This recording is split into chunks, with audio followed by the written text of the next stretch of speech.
Hello welcome दोस्तों, welcome to शुद्ध Hindi channel. आज के कोर्स में जो दो टॉपिक करेंगे वो है योर इन्वेस्टमेंट स्ट्रेटजी एंड उसके आगे टॉपिक और द मेन इन्वेस्टमेंट एरियाज। पिछली दो वीडियो में हमने ये दो टॉपिक कवर किए हुए हैं, जाकि हाउ टू इन्वेस्ट, निवेश कैसे करें और क्यों निवेश करें। आप हमने वो प्लेलिस्ट में डाल दी हैं, आप जाके देख सकते हैं। तो आज हम जो एक्सप्लेन करेंगे वो ये दो लास्ट वाले टॉपिक हैं। तो और शुरू में ये मैं पूरे अपना ये प्रेजेंटेशन एक्सप्लेन करूँगा और एंड में इसको इसका निचोड़ भी एक्सप्लेन करूँगा।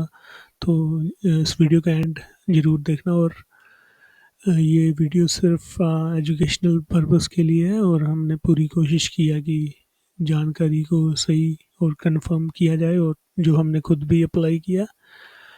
लेकिन प्रोन टू ह्यूमन एरर्स, गलती हो सकती है, तो उसके लिए एडवांस में माफ़ी चाहते हैं। तो थैंक यू। तो आओ शुरू करते हैं। आज जो हम देखेंगे तो ये डिस्क्लेमर है, आप पॉज करके रीड कर सकते हो। तो आज हम देखेंगे कि आपकी इन्वेस्टमेंट स्ट्रेटजी क्या होनी चाहिए। पिछले वीडियोस में हमने सीखा था कि निवेश कैसे करें और फाइनेंशियल प्लानिंग क्या होती है। अगर आपने वो वीडियो देखा और उसमें लास्ट में जो मैंने आपको एक छोटा सा होमवर्क दिया था कि आप एक फाइनेंशियल प्लानिंग बनाना, तो अब अगर आपने वो एक पेन पे लिखा होगा फाइनेंशियल प्लान, तो आपको वो ये अच्छी तरह समझ आएगा। तो आज का ये टॉपिक है कि आपकी इन्वेस्टमेंट स्ट्रेटजी क्या होनी चाहिए। तो मतलब इसका मतलब है कि rules and rules and guidelines. मतलब ऐसा नहीं है कि आपने निवेश करना और बिना सोचे समझे अगर आपको कोई भी बताए तो आप जाके उसमें पैसे डाल दो। तो यानी कि इवन मैं अगर आपको बताऊं तो आप बिना सोचे समझे बोलूं, वो कोई आपकी स्ट्रैटेजी नहीं है, वो कोई इन्वेस्टमेंट भी नहीं है, वो तो एक ट्रेडिंग कह लो या तुक्का कह लो, है ना। तो इसलिए इसलिए ये आपको रूल्स एंड गाइडलाइंस होने ज़रूरी है, तो ताकि आप अपने आप को नुकसान से बचा सकें। ठीक है जी। तो ये जो स्ट्रैटेजी होती है आपको सफलता हासिल करने में मदद करती है। जैसे कि इसमें स्ट्रैटेजी में एक डाइवर्सिफिकेशन भी हो सकती है या कंसंट्रेशन भी हो सकती है, जो कि मैं नए इन्वेस्टर्स को नहीं रिकमेंड करूँगा, क्योंकि उसके लिए बहुत सारा एजुकेशन चाहिए। और एक स्ट्रैटेजी अगर आप बनाएंगे, आपको एक ऑब्जेक्टिव मिलेगा, मतलब आपको एक आपको एम मिलेगा। जैसे कि आपको एक निशाना मिला, उस पर फोकस करना है ना। तो फोकस ही सब इससे इम्पोर्टेंट है। और एक निरंतर जो आप उसको कंसिस्टेंसी दे पाएंगे, लगातार करते रहेंगे। ऐसा नहीं कि आज किया, एक हफ्ता किया, मुड़ के आपने उसको 2 साल देखा ही नहीं, तो आपका सारा टाइम खराब हो गया। तो ये हमें नहीं करना। लेकिन तो डाइवर्सिफिकेशन क्या होती है, ठीक है। तो दोस्तों, डाइवर्सिफिकेशन में एक बहुत फेमस कहावत है कि अपने सारे अंडे आप एक ही बास्केट में मत डालो।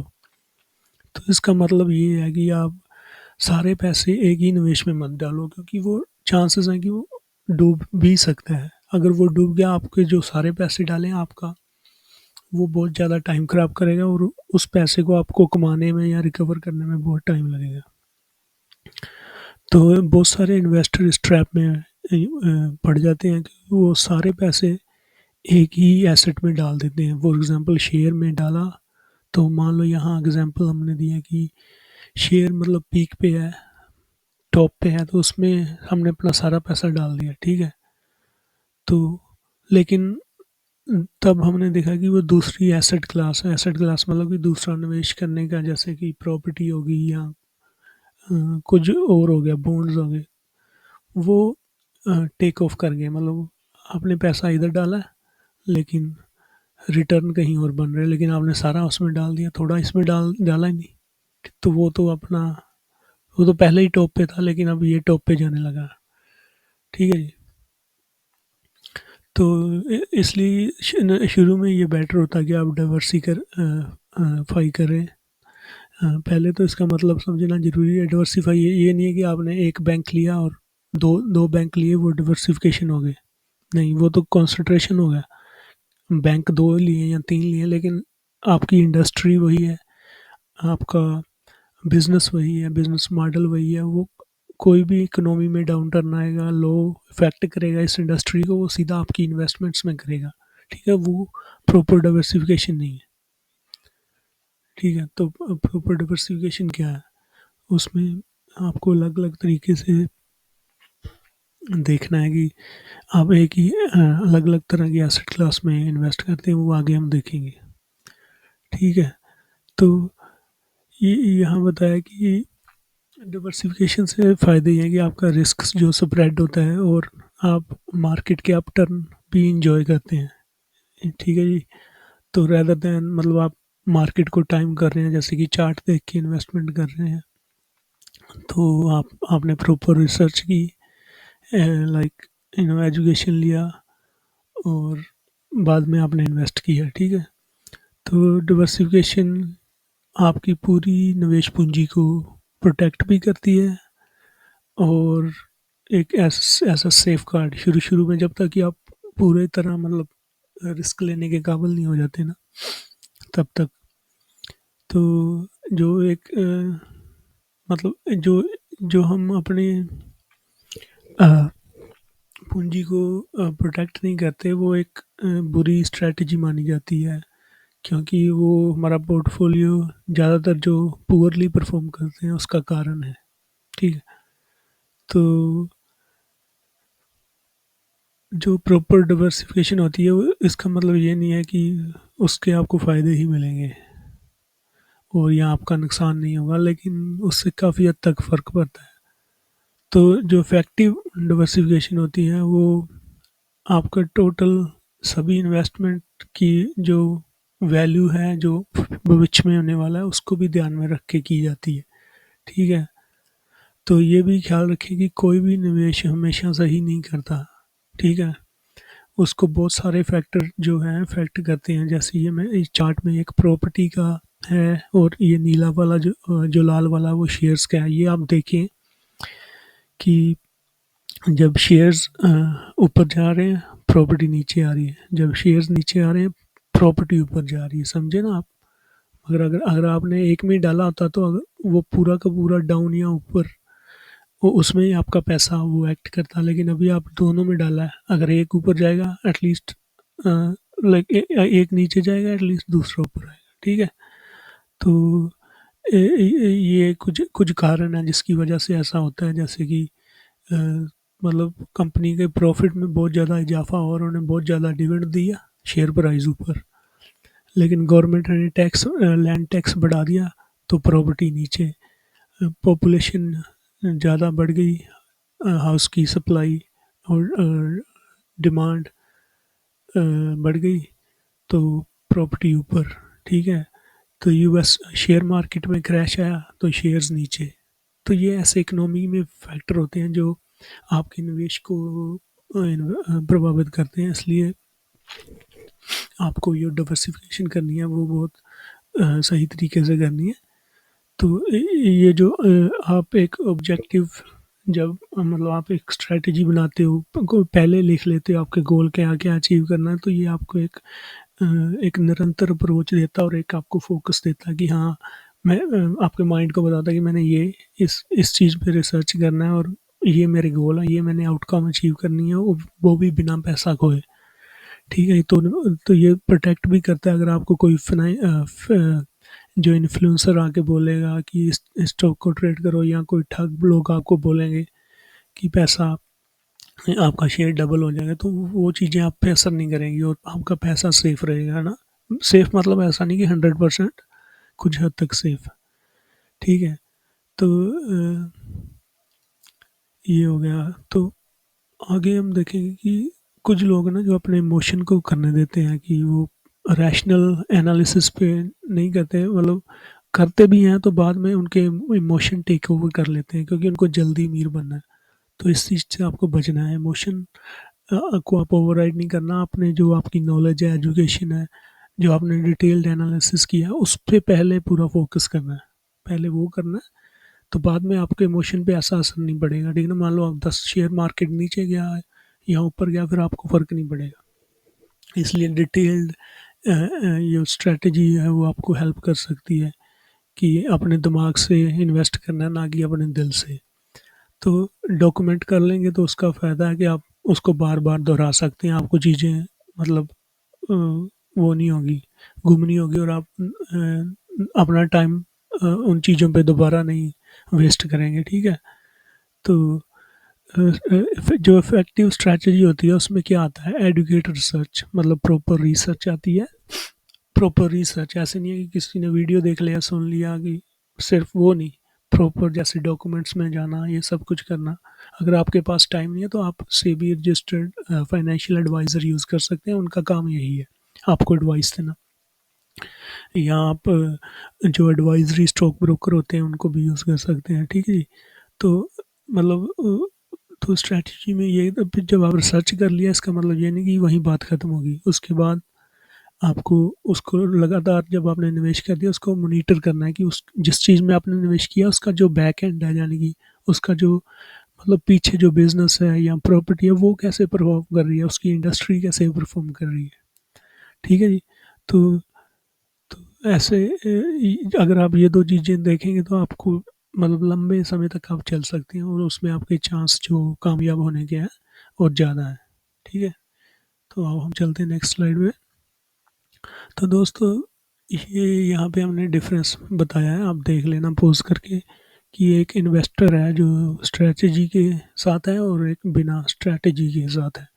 तो जो स्ट्रैटेजी वाला है वो पहले एजुकेशन सीखेगा, कि जो वो चीज़ मतलब कोई भी निवेश है उसको सीखेगा, ठीक है। फिर उसकी मार्केट रिसर्च करेगा, फिर प्लान करेगा कि हाँ मैं कितने पैसे डालता हूँ। याद है ना आपको कि फाइनेंशियल प्लानिंग की थी, तो आप सेफ हो, यानी कि अगर आपका पैसा खो गया तो आपको कोई टेंशन नहीं। लेकिन जो बिना स्ट्रैटेजी वाला है, जिसने कोई फाइनेंशियल प्लान नहीं बनाया, सिर्फ यूट्यूब पे वीडियो देखा और पैसे डाल दिए, तो नॉन उसको नॉन एक्सपर्ट एडवाइस बोलते हैं। मतलब किसी ने भी कैमरा पकड़ा, फ़ोन पकड़ा, वीडियो बना दिया, डाल दिया, वो फेमस हो गया वीडियो, वो फेमस हो गया, आपको लगा कि वो सही है, लेकिन उसके पीछे कारण हो सकते हैं, जैसे फेक व्यूज़ हो सकते हैं, कुछ भी हो सकता है, ठीक है। तो आउटकम्स इस इन्वेस्टर की ज़्यादा बढ़िया है। तो ये आपको देखना है कि आपको इन्वेस्टमेंट स्ट्रैटेजी बनानी है। जब आपने स्ट्रैटेजी बनानी है, उसके बाद मेन इन्वेस्टमेंट एरिया नॉर्मली 4 ही होते हैं। आजकल तो ये बिटकॉइन वगैरह आए हैं, लेकिन मैं उसको इन्वेस्टमेंट नहीं मानता, क्योंकि वो सिर्फ एक टेक्नोलॉजी है, वो वेरी यूज़फुल है, लेकिन खुद वो कोई ऐसा एसेट नहीं है, यानी कि वो कोई आय नहीं आपकी प्रोड्यूस करता, ठीक है। तो ये बात है। तो दोस्तों, होता क्या है कि इन्वेस्टमेंट जो एरियाज़ हैं वो मेनली 4 टाइप्स में होते हैं। तो जो फाइनेंशियल एडवाइज़र होते हैं, नॉर्मली उनको ये पूछा जाता है कि व्हाट इज़ द मैं अपना पैसा कहीं डालूँ, ठीक है, जो सबसे अच्छा है। ज़्यादातर लोग उनको यही क्वेश्चन पूछते हैं। तो जो क्लाइंट होते हैं, वो जो निवेशक होते हैं, वो बेसिकली ये जानना चाहते हैं कि उनको बस अपना पैसा बनाना है, ठीक है ना। मतलब एक श्योर बेट लेनी है, मतलब कि कोई मतलब ऐसा नहीं है कि मतलब वो पूछ रहे हैं, वो उनको सिर्फ ये मतलब है उनका पैसा बने, ठीक है। होना भी चाहिए, लेकिन ऐसा होता तो ऐसा तो सारी दुनिया का ही मकसद है ना, फिर सारी दुनिया ही अमीर होती। लेकिन अनफॉर्चुनेटली ये ऐसा होता नहीं है रियल लाइफ में। तो इस चैनल पे हम आपको सिर्फ रियल लाइफ वाला स्टफ ही सिखाएंगे, ठीक है।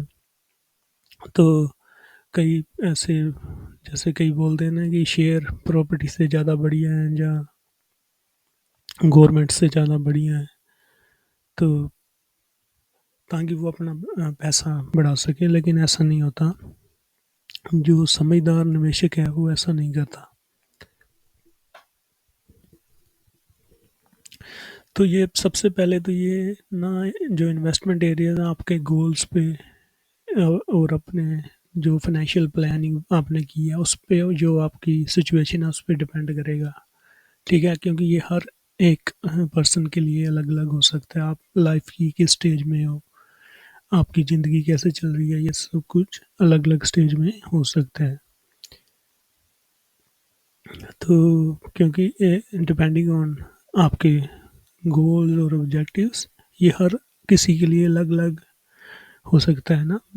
जैसे आप अगर 60 ईयर्स 70 ईयर्स के रिटायर हो तो आप सारा पैसा इक्विटी में नहीं डालोगे, शेयर्स में नहीं डालोगे। अगर आप 18 ईयर्स के हैं तो आप अपना सारा पैसा, अब आप ज़्यादा रिस्क ले सकते हो, ठीक है ना? तो लेकिन ये मतलब हमेशा अपने अंडे एक ही टोकरी में रखने के लिए ज़्यादा रिस्क है, तो ये एडवाइजेबल नहीं है।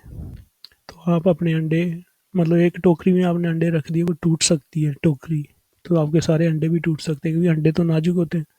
मगर वो आपने अगर 2 टोकरी में रखे हैं, अगर एक टूट भी जाए, एक तो आपके पास है ना, ये बात है। तो अ, पर लेकिन इसका मतलब ये नहीं है कि ये सेफ्टी की गारंटी देता है। इवन सबसे ज़्यादा सेफ माने जाने वाले इन्वेस्टमेंट हैं जैसे बैंक सेविंग अकाउंट हो गए, उनमें भी रिस्क होता है। उनमें फॉर एग्जांपल नॉन कैश जो रिस्क होता है वो ये होता है कि आपकी महंगाई दर की वजह से आपके जो पैसे की वैल्यू है ख़त्म हो सकती है। फॉर एग्जांपल अगर महंगाई 4% है तो बैंक आपको 2% दे रहा है निवेश, बैंक आपको 2% दे रहा है, तो आपकी जो वो पैसे की वैल्यू ख़त्म हो सकती है, आप पैसे बनाओगे नहीं, गवाओगे नहीं। तो मतलब हर हर एक एसेट जो है, मतलब निवेश का जो आय, एसेट को हिंदी में मेरे को पता नहीं क्या बोलते हैं, लेकिन जिससे आपकी आमदनी आती है ना, वो कोई भी चीज़ है, वो हर आपके पोर्टफोलियो में उसकी एक इम्पोर्टेंट जगह हो सकती है। तो अगर आपने वो प्रॉपरली डाइवर्सिफाई किया तो हर हर एक इन्वेस्टमेंट से आपको फ़ायदा हो सकता है, ताकि अपना आप रिस्क जो आपको खतरा है वो उसको आप स्प्रेड आउट करते हैं, और अपनी जो रिटर्न है आपको निवेश से जो मुनाफा मिलेगा उसको मलाई की तरह स्मूथ कर देते हैं, ठीक है? तो ये हो गया।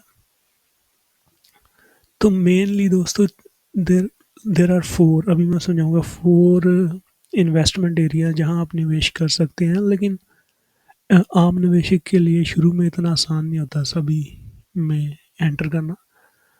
आप कैश में इजीली कर सकते हैं, और शेयर्स में कर सकते हैं, और इसमें भी कर सकते हैं।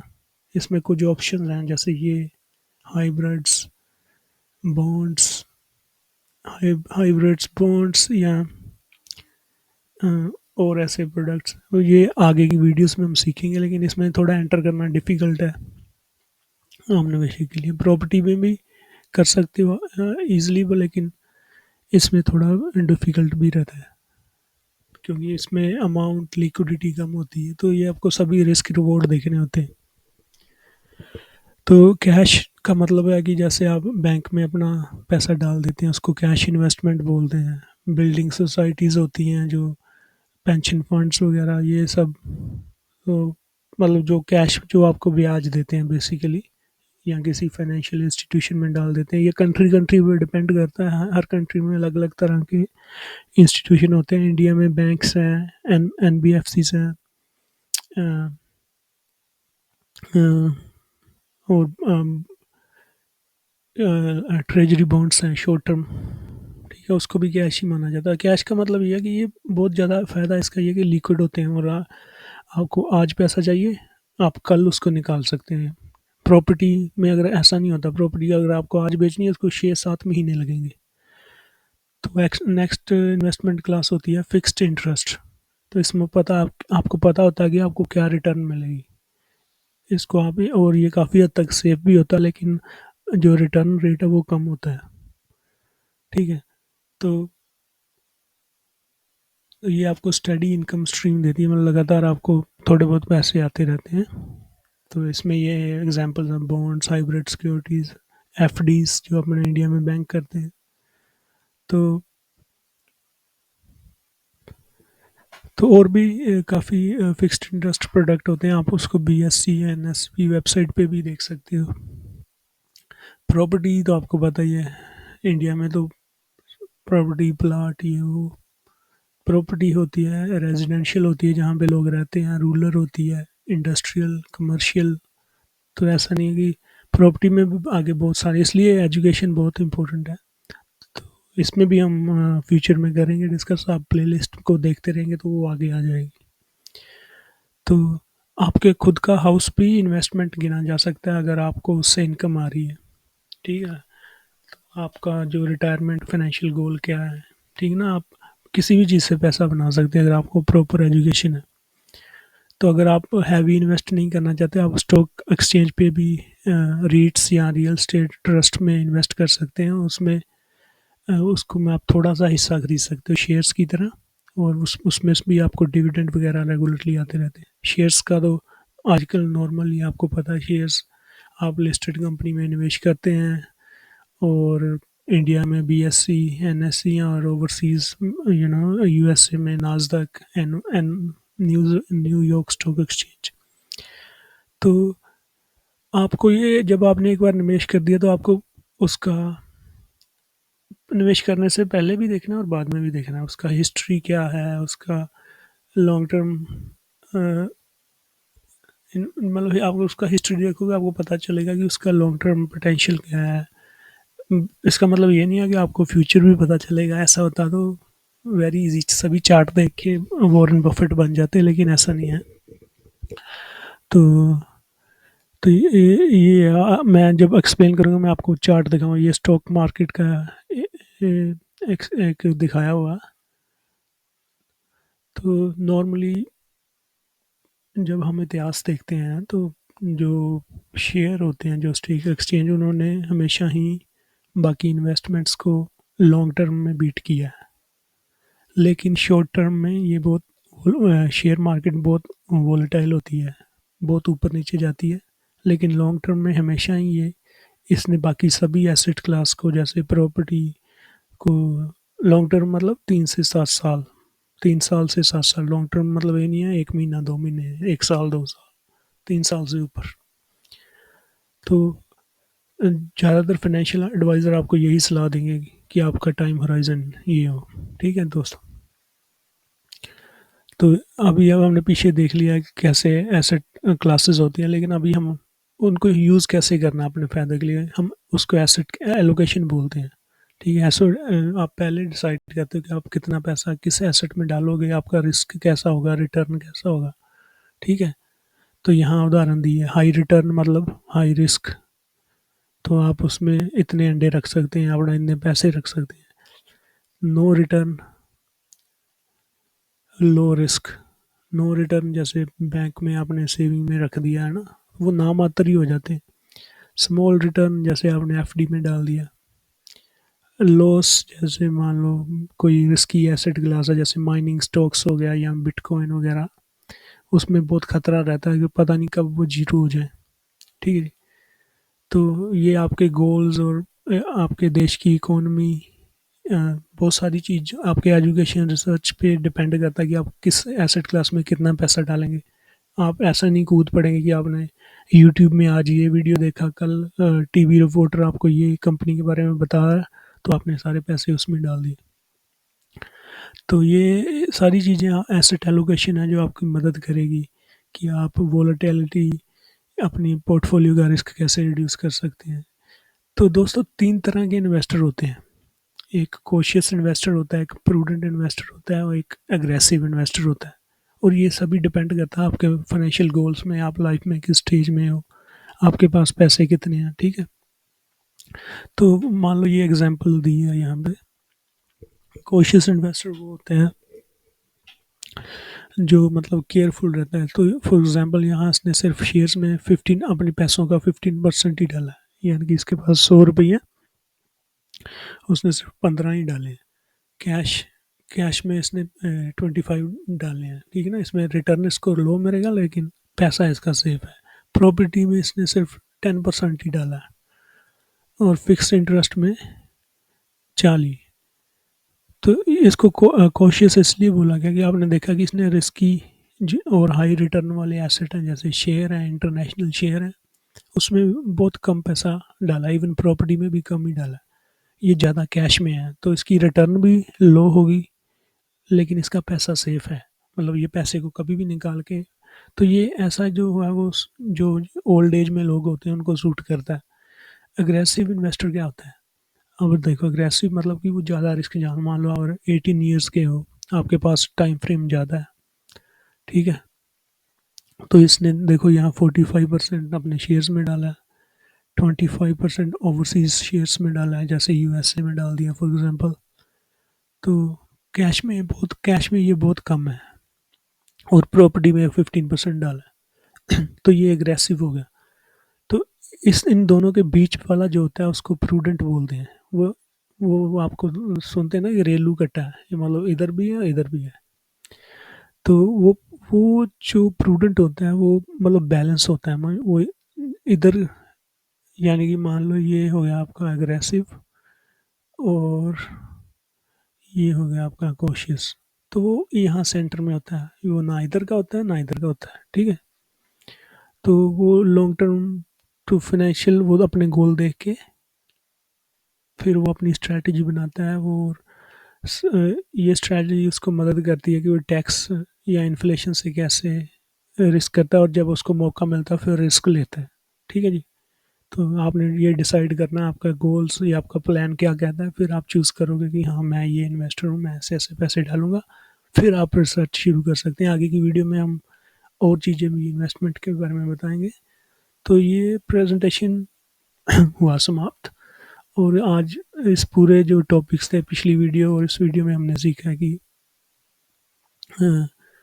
इन्वेस्ट क्यों करें, आपके सिंपल सा आंसर है, आपके फाइनेंशियल गोल्स और लाइफ में जो गोल्स हैं उनको अचीव करने के लिए निवेश कैसे करें, प्लान बनाना है, प्रोफेशनल एडवाइज़र से सलाह लेनी है, या तो अपना मोस्ट इम्पोर्टेंटली रिस्क देखना है कि आप कितना रिस्क ले सकते हो। उसके बाद आपको इन्वेस्टमेंट स्ट्रैटेजी बनानी है, डाइवर्सिफिकेशन देखना है, और कंसिस्टेंसी से करते रहना है। तो 4 मेन जो एसेट क्लास हमने डिस्कस किए हैं, शेयर्स, प्रॉपर्टी, कैश, एफडीज, तो इनके बारे में भी फ्यूचर में और भी आएगा, ठीक है। अभी मैं ये सब आपको अपने वर्ड्स में एक्सप्लेन कर देता हूँ। हाँ, तो ये मैंने पहले आपको ये डिस्कस हम कर चुके हैं, ठीक है। तो अभी अभी हम अभी हम ये देखते हैं कि हमने अभी क्या सीखा है, उसके एग्जांपल देख लेते हैं। तो इन्वेस्टमेंट स्ट्रेटजी में आपके जो लाइफ गोल्स आ गए, लाइफ गोल्स प्लस आपका रिस्क, एजुकेशन,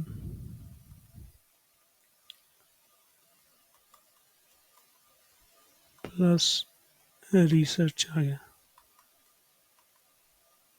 ठीक है।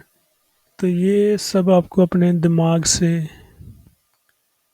मान लो ये आप सब आपको अपने दिमाग से ना कि अपने दिल से इन्वेस्ट करने में मदद करेंगे, ठीक है जी। तो सबसे जो मेन इन्वेस्टमेंट स्ट्रेटजी है दोस्तों, वो ये है कि आपको अपने दिमाग से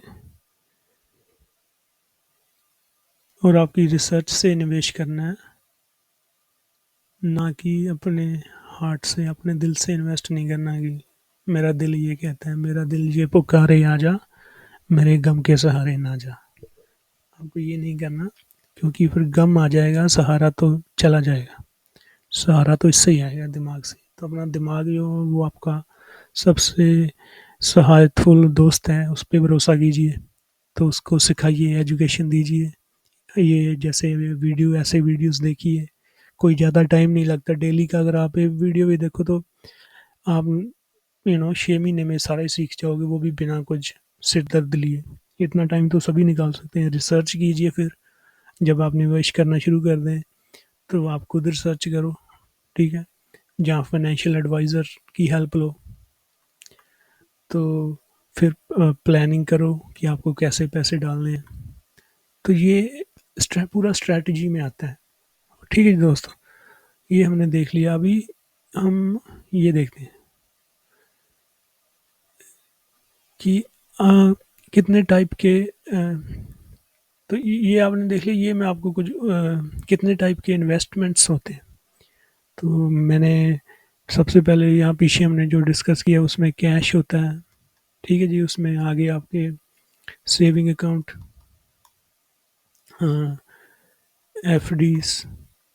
एफ डी कैश नहीं कह सकते, उसमें भी थोड़ा टाइम आपको कमिट रहना पड़ता है। सेविंग अकाउंट हो गए जो मतलब मेनली जो वेरी लिक्विड होते हैं, मतलब उसमें आपको कोई कमिटमेंट नहीं है, आप जब चाहो पैसा निकाल सकते हैं।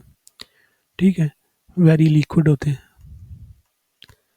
तो दूसरा क्या है, fixed interest. Fixed interest fixed interest में आ गया अपना हाइब्रिड सिक्योरिटीज़, ये कंपनीज इशू करते हैं। इसका काफ़ी डीप टॉपिक है। इसमें हम बॉन्ड्स हो गए, ये गवर्नमेंट बॉन्ड होते हैं, कॉरपोरेट बॉन्ड होते हैं, ट्रेजरी बॉन्ड्स तो चलो इसमें आ जाते हैं। ये हो गए, और आपकी बैंक एफडीज होगी। पीछे हम वो सारे एग्जांपल दिए। तो जो नेक्स्ट इन्वेस्टमेंट टाइप है वो प्रॉपर्टी है। प्रॉपर्टी का तो आपको पता ही है। उसमें नॉर्मली हमको जो पता है वो रेजिडेंशियल प्रॉपर्टी है। प्रॉपर्टी में रूरल प्रॉपर्टी आ जाती है, जैसे कि फार्मिंग, फार्म्स वगैरह। ये भी एजुकेशन का स्टाफ है, फ्यूचर में भी हम सीखेंगे। कमर्शियल प्रॉपर्टी आ सकती है। कमर्शियल जैसे कि जहाँ पे बिजनेस चलते हैं। इंडस्ट्रियल आ सकती हैं, जहाँ फैक्ट्री वगैरह होती हैं। तो ये इतने लिक्विड नहीं होते। इसमें एक बार आपने पैसा डाल दिया तो ऐसा नहीं है कि कल निकाल सको। तो इसमें बहुत ज़्यादा आपको रिसर्च चाहिए। तो ये ज़्यादा लेवरेज पे होता है, लेकिन अ, ये आपको देखना है आपके लाइफ गोल क्या है।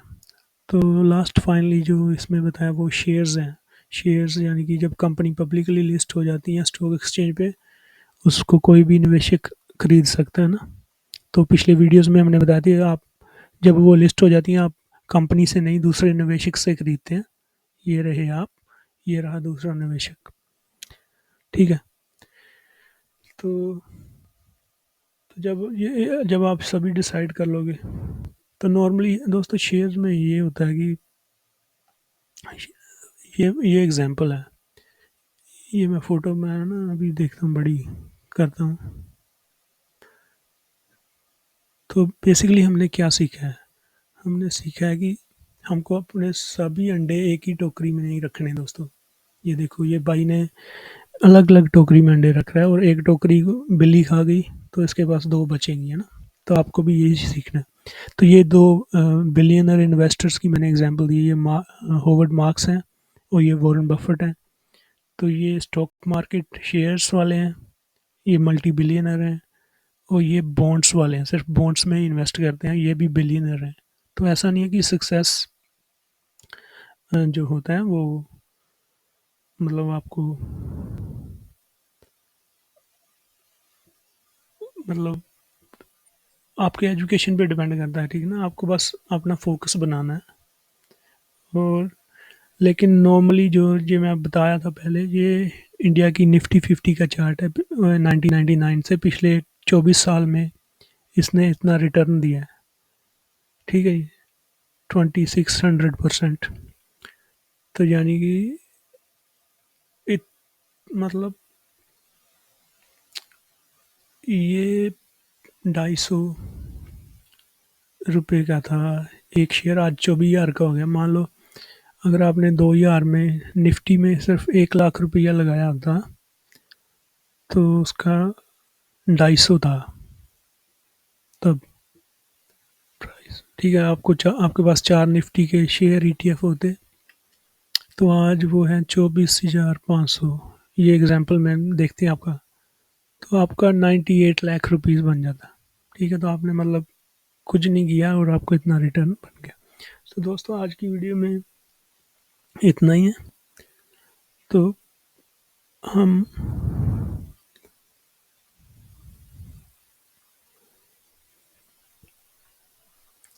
नॉर्मली जो हमने सीखा वो उसमें ये है कि शेयर्स हैं जो लॉन्ग टर्म के लिए ज़्यादा फ़ायदेमंद है बाकी इन्वेस्टमेंट्स के द्वारा, और आपको फाइनेंशियल एडवाइज़र की भी हेल्प लेनी चाहिए।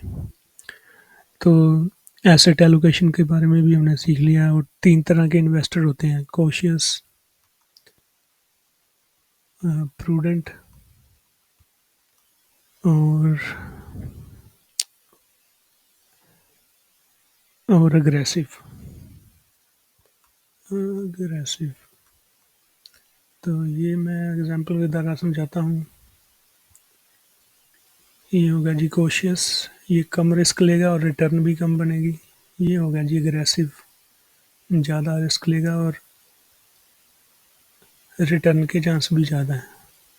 और ये बीच में जो अपना भाई साहब आ गए, ये प्रूडेंट हैं। ये ना इधर है ना इधर है, ये सिर्फ अपने पैसे को देखते हैं और जहाँ इनको मौका मिलता है वहीं चौका मार देते हैं।